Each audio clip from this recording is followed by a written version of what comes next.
2 points in the forward, 2 in the middle, 2 in the back. We're gonna go in, out, in, out. So we're gaining ground and forward and then backward. You're gonna go 10 seconds.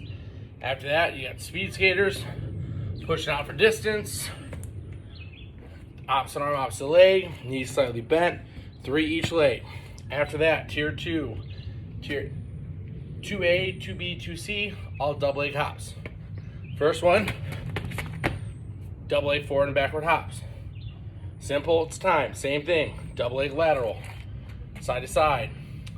Mini box hops are essentially squat jumps, just gaining ground. So, gain ground, quick off the ground, continuous.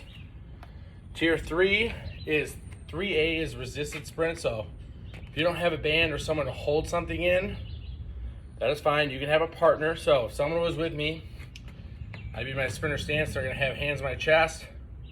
They're gonna have to apply a good amount of resistance. So I'm gonna end up running. They're giving me a little bit of resistance, so it's just a little bit harder to run. Big focus. Punch that knee forward, striking the ground and fully extending that leg.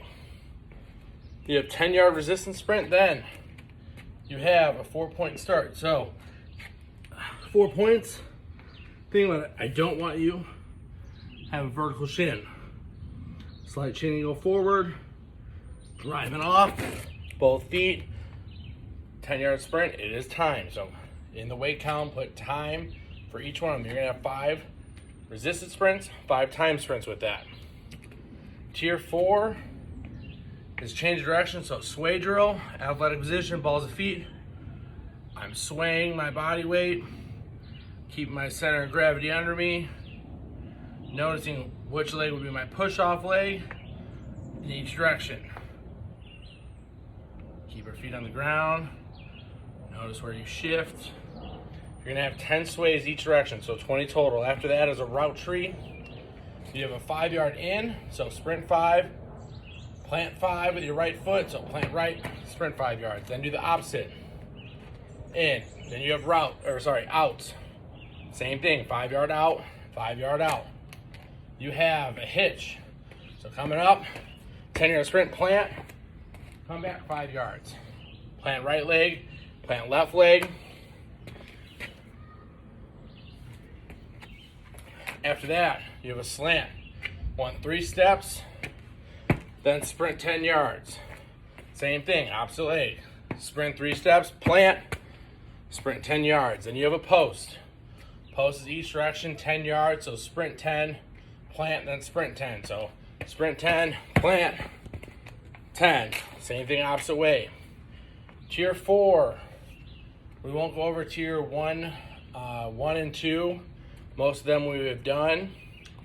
Tier 3, goblet squat or body weight squat. Goblet squat, weights here, feet straight ahead, knees slightly driven out, getting your depth. Back up, you're gonna have 10. If you don't have a band for rows, that is fine. You can use really anything to row. You can attach a strap and just pull a strap with the end of a weight on it. You can use milk jugs. I'm not real picky. For the row, I have band row just because it's a lot easier to get a band than a weight right now. Band row, you'd be standing attached to where you are. You're gonna pull back, nice and controlled.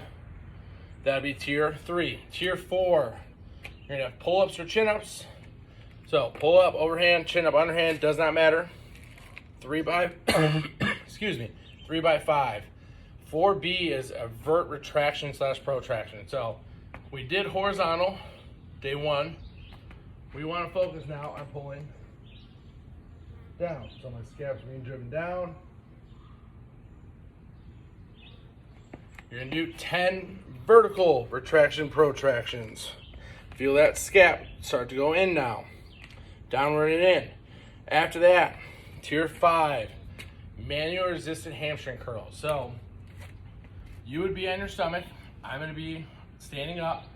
Someone would actually have their hand on my heel or on the bottom of my shoe, where if I'm laying on the ground, all I'm doing is this, curl in, bring it down. So you're gonna apply resistance when they curl in and give resistance when they come out. You really wanna focus on getting the full range of motion. So all the way flexion and extension of the hamstring. So you'd be on the ground, curl to extension. You'd give